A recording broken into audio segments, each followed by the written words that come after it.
শুভ সকাল বন্ধুরা। তো তোমরা সকলে কেমন আছো? আশা করছি সকলে বেশ ভালো আছো, সুস্থ আছো। আজ নতুন একটি ঝলমলে ব্লগে তোমাদের সকলকে জানাই অনেক অনেক ভালোবাসা। আজকে হলো রবিবার আর এখন ঠিক ঘড়ি কাটাতে সময় হয়েছে জানো কত? এখন ঠিক ঘড়ি কাটাতে সময় হয়েছে সকালে 7টা। তো আজকের ব্লগটি আমি সকাল থেকেই শুরু করছি তোমাদেরকে সাথে নিয়ে রোজকারের মতো। আশা করি আজকের ব্লগটি তোমাদের বেশ ভালো লাগবে।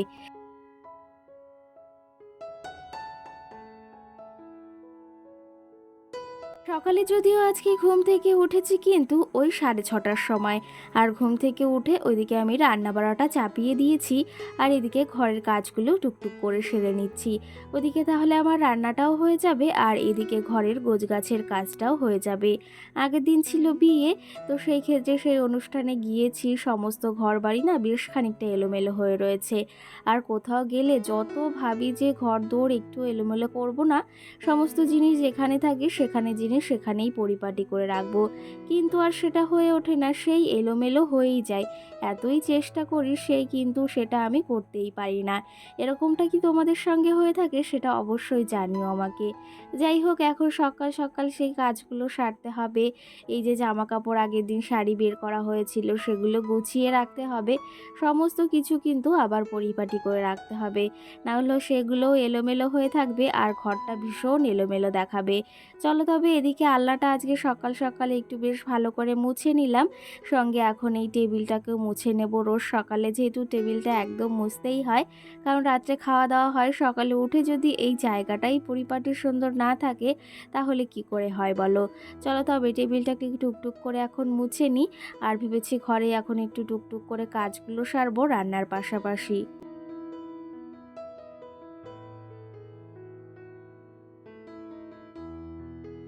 প্রতিদিন সকালে ঘুম থেকে উঠে তো রান্নার চাপটা মাথায় থাকে যে কি রান্না করব কি না করব। তো সেই ক্ষেত্রে কিন্তু ওই রান্নার কথাটা কিন্তু আমি আগে থেকেই ভেবে রাখি। মানে যদি সকালে রান্না করি সেটা কিন্তু আমি রাত্রে ভেবে রাখি যে এই জিনিসটা আজকে রান্না করব। সেই ক্ষেত্রে সকালে উঠে মাথায় কিন্তু চাপটা একদমই নেওয়া হয় না। আর সেই ক্ষেত্রে বেশ ভালো হয় যে সকালে সেই মানে কাজগুলো তাড়াতাড়ি হয়ে যায়। তো সেই ক্ষেত্রে কালকে ভেবে রেখেছিলাম আজকে একটু মুগ ডাল করব, একদম নিরামিষ, পাঁচফোড়ন দিয়ে, আর সঙ্গে একটু পটল ভাজা আর কুমড়ো রয়েছে জানো তো, ঘরে আগের দিন এনেছিল, ওই যে সবজি খাওয়া হয়েছিল বেশ খানিকটা রয়েছে। আর কুমড়ো ভাজা খেতে আমি ভীষণ পরিমাণে ভালোবাসি। আর সঙ্গে মাছ রয়েছে, সেটা দিয়ে লাউ দিয়ে তোমাদের মামামকে একটু তরকারি করে দেব। তো সেই ক্ষেত্রে রান্নাটা ভেবে রেখেছি আর ওইদিকে রান্না তো হচ্ছে। তো এইদিকে ঘরের টুকটুক করে কাজগুলো সেরে নেব। আর আলমারি থেকে সেদিন শাড়ি বের করা হয়েছিল অনেক কটাই, তো সেগুলোর ভেতর একটা পরেছি, অনেক কটা আর পরা হয়নি। আর এগুলো সব দলা পাকিয়ে আমি ভেতরে রেখে দিয়েছিলাম। তো সেগুলো আবার জায়গা মতো সাজিয়ে রাখতে হবে, না হলে কি জানো তো, এই সাজিয়ে না রাখলে না শাড়িগুলো কেমন দলা পাকা হয়ে যায় আর দেখতেও ভীষণ বাজে লাগে। তো সেই ক্ষেত্রে শাড়িগুলো এখন জায়গা মতো গুছিয়ে নেব। আগের দিন বিয়েতে এই শাড়িটা পরেছিলাম, এই শাড়িটা পুজোর সময় নিয়েছিলাম সেই।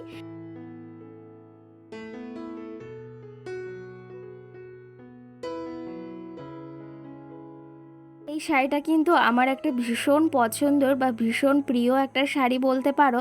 সেই ক্ষেত্রে বিয়ের দিন আমি পরেছিলাম, আর বেশি হেভি শাড়ি আমি পরতে চাইছিলাম না, কারণ গরমে না বেশি হেভি শাড়ি পরলে ভীষণ কষ্ট হয় সামলানো।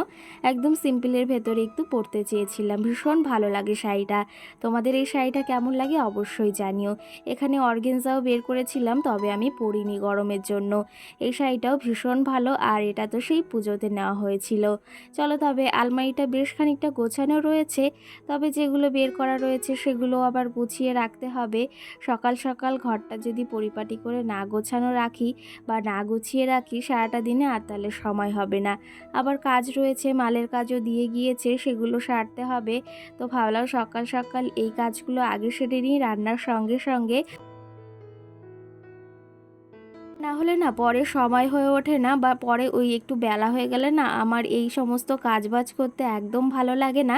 আমি সবসময় চেষ্টা করি একদম সময়ের ভেতর, মানে সকালে সমস্ত কাজগুলো করে ফেলার। আর যেগুলো ওই যে টাইম মতো করতে হয় সেগুলোর ব্যাপার তো আলাদা, কিন্তু এই গোছ গাছের কাজগুলো আমি বেশিরভাগ সময় সন্ধ্যাবেলা করি, আর সঙ্গে কিন্তু সকালে। তাহলে একটু নিলিবিলি সময় পাওয়া যায় আর কাজগুলো চটজলদি হয়ে যায়। দেখো শাড়িগুলো সাজিয়ে নিয়েছি, এগুলো আমার বেশ একটু মানে ভালো শাড়ি, তো সেগুলো আমি এখানে হ্যাঙ্গারে ঝুলিয়ে রেখেছি, আর দেখতেও কিন্তু বেশ ভালো লাগে।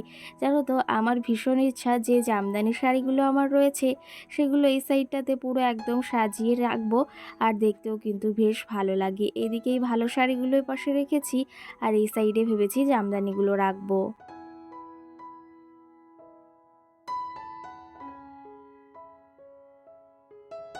চলো, সকাল সকাল এই যে শাড়িগুলো গুছিয়ে নিলাম, আর বেশ খানিকটা এখন ভালো লাগছে। জানো তো, এই ভালো জিনিসগুলো বা এই আমাদের সব থেকে ভীষণ পছন্দের জিনিস হচ্ছে শাড়ি আর গহনা। সেগুলো যদি পরিপাটি সুন্দর করে না রাখি তাহলে কি করে হয় বলো।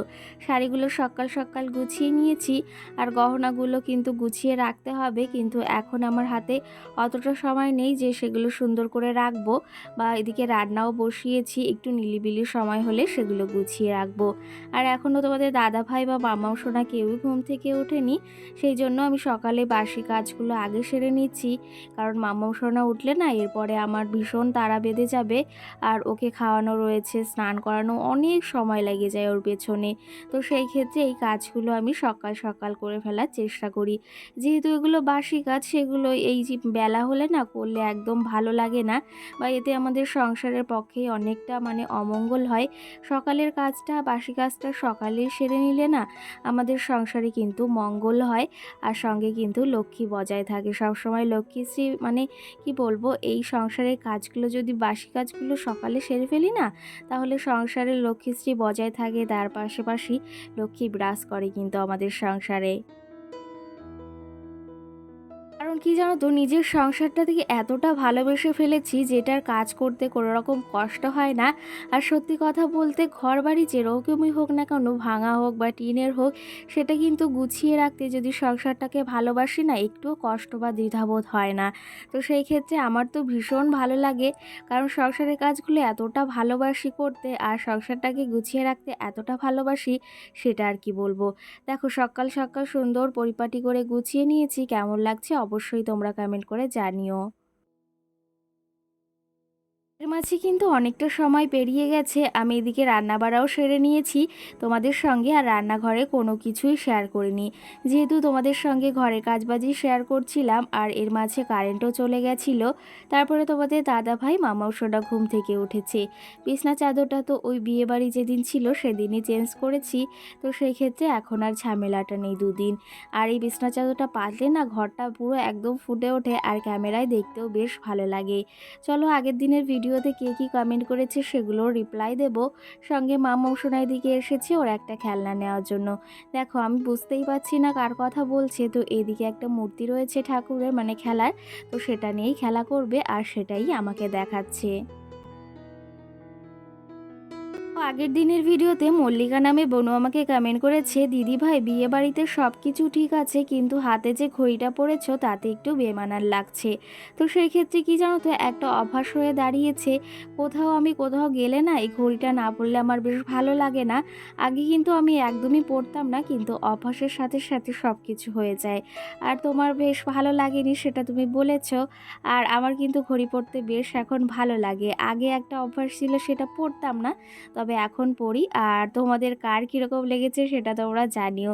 এই বোনুর হয়তো খারাপ লেগেছে, সেই জন্য আমাকে বলেছে। তো সেই ক্ষেত্রে বেশ ভালো লাগলো যে তোমার মানে এই বিষয়টা অতটা ভালো লাগেনি। তো যাই হোক, আমি পরবর্তীতে বিয়ে বাড়িতে গেলে না পড়ার চেষ্টা করব।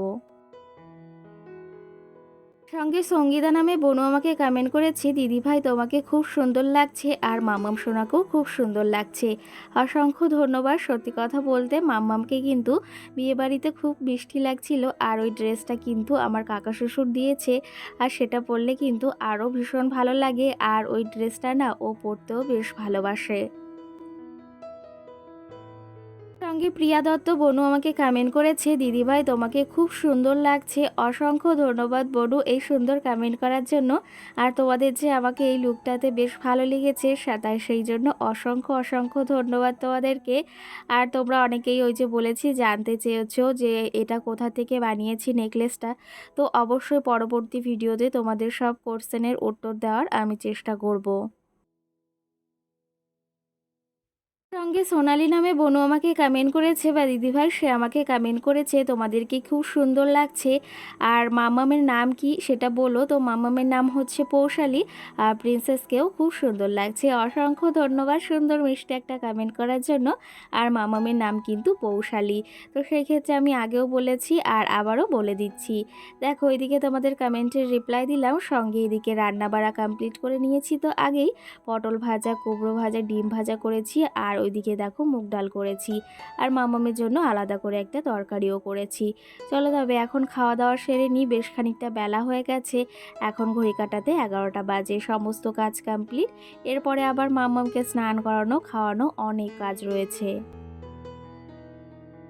সঙ্গে পায়েল নামে একটা দিদিভাই বা বোনও আমাকে কমেন্ট করেছে, আমার বাড়িও কিন্তু হাবড়া গোয়ালবাটিতে, একদিন তোমার সঙ্গে দেখা করব। তো অবশ্যই তুমি কোথা থেকে গোয়ালবাটি দেখছো অবশ্যই আমাকে কমেন্ট করে জানিও কিন্তু পরবর্তী ভিডিওতে। আমার তো ভীষণ ইচ্ছা তোমাদের সঙ্গে দেখা করা।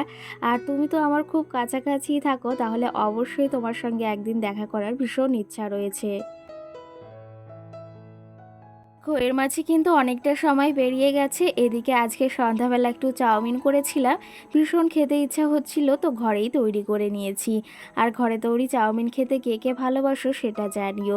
সঙ্গে আরেকটা কমেন্টের রিপ্লাই দেবো আজকে, এএস ফ্যামিলি নামে আমার দিদি আমাকে কমেন্ট করেছে। এটা কিন্তু আমার দিদি হয়, তো সেক্ষেত্রে আমাকে কমেন্ট করেছে, গৃহপ্রবেশের দিন আমাকে সাজিয়ে দিবি। তো সেই ক্ষেত্রে অবশ্যই দেবো না কেন। আর আমার তো সাজাতেও বেশ ভালো লাগে, আর সাজতেও ভীষণ ভালোবাসি। তো সেই ক্ষেত্রে ভীষণ ভীষণ ভালো লাগলো যে দিদি আমাকে কমেন্ট করেছে। তো তোমরা কিন্তু অনেকেই আছো যারা এই ভিডিও দেখো। তো চলো তবে চাউমিন কমপ্লিট, আর ব্লগটিও এখানে শেষ করছি। সকলকে টাটা।